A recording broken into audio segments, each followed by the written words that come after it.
But you can actually perceive more deeply without immediately attaching a mental label to your perceptions. And this is, I've quoted before, the beautiful line from Krishnamurti, who said, if you teach a child, the moment you teach a child the name of that bird, he will never see that bird again. And there's a deep truth in that, because what happens then in the mind, the concept obscures the reality. And so many humans are so full of conceptual thinking that they can no longer experience life, or they only experience life through the dense veil of their conceptual mind, which is a dreadful limitation and a dreadful burden. And then your life looks like, and you already, whatever appears in your consciousness, you already immediately interpret it according to your conditioning. You have an immediate opinion, and the opinion is the truth, cannot be questioned, that's how it is. And you have a judgment for everybody you meet, in other words, a mental label. You never meet another human being. You only meet your concept of the other human being. And you think that's who they are. It's not. So that's why, that's the matrix. You're asleep. You're a slave to your mind. So here you discover your ability, if you want to call it that. You don't need to label everything and figure out. You perceive from a deeper level. Start with nature. Nature is easier than humans. Nature doesn't think, so it doesn't stimulate the mind.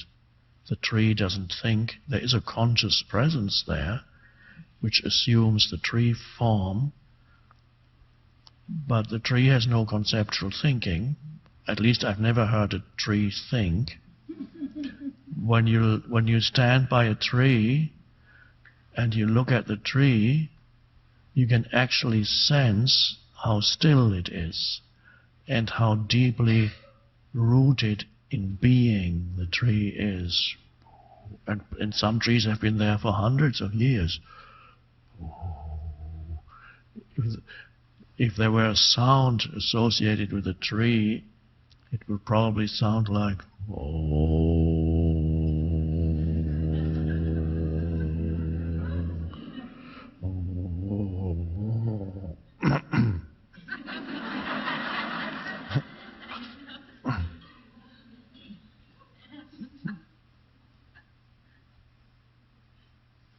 And also if you look into the eyes of a dog that comes at you with its tail wagging,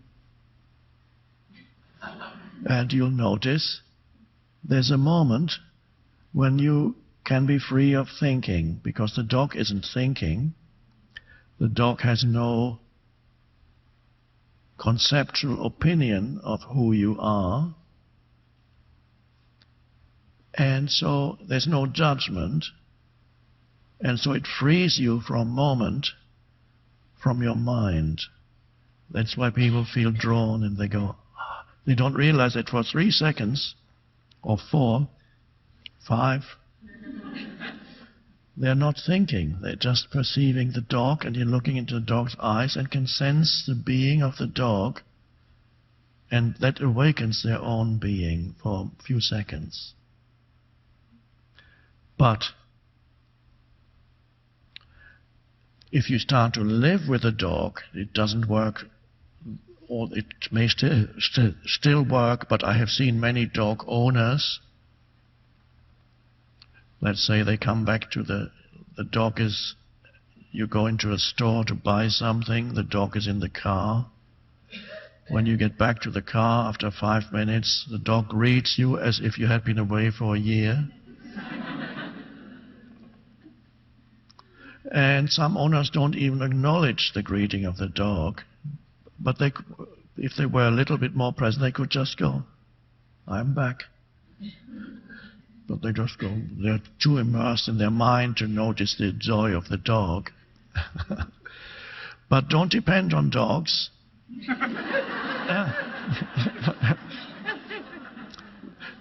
So practice, because you know now you had practice in all kinds of situations, the wonderful skill, which really is a new state of consciousness, of not naming, and even while you're doing things, not naming what you're doing. Just do it and be the underlying presence for the doing. This could be anything. Washing your hands. Now, most people, while they wash their hands, they would not be naming that actual activity. They would not be saying, now I'm washing my hands. Some people actually mistake the presence practice for that, and they think when they're saying, now I'm washing my hands, they're being present. But that's not quite it. No, most people, when they wash their hands, they're totally somewhere else in their mind.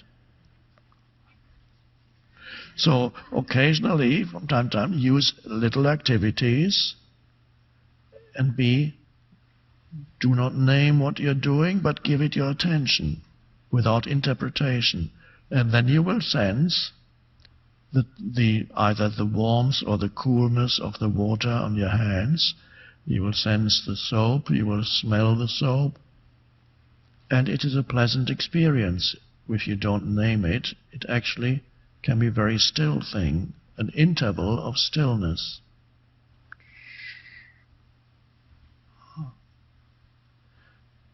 Making a cup of tea. There was a clip, but we didn't get it from the Oprah. There's so many lovely Oprah shorts. We saw some last night. There's one where I think Oprah makes a cup of tea, and it has some elements of presence in it there. There's a moment the camera shows you the kettle is beginning to boil. And there's the teapot. Tea, put in the tea or tea bag, and then you take the kettle.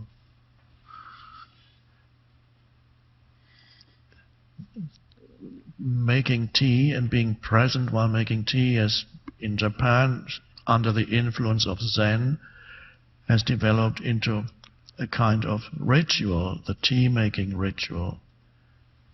The real reason for it is to use it as a vehicle for presence. Sometimes people just master the externals of it, but it's very different when this is practiced by somebody who is truly present and somebody who has only mastered the externals of that and is actually still thinking while they're doing it. Little things, so there's these passive sense perceptions. When you're driving, there's a red light, you stop and you look at the red light and you look at everything that's around you and take it in, and you are the alert presence. And then the lights change, you go on. You could do it every time there's a red light. Great opportunity, because what else are you going to do? Useless thinking? What can you think about at the red light? How dreadful it is that you have to stop? That you'd rather be somewhere else? Maybe that's a bumper sticker, could be, I'd rather be somewhere else. Well, that would be an interesting bumper sticker. And for most people, that's a mind pattern, a deep mind pattern. Amazing. Imagine, without knowing it, going through most of your life, 95%, 98%, with that mindset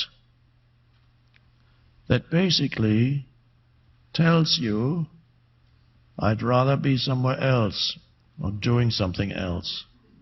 But unfortunately I'm here and I have to do this. Maybe one day I'll be somewhere else and I won't have to do this. And I'll be with other people and not with these people. And living in another place but not this place. And drive another car, not this one.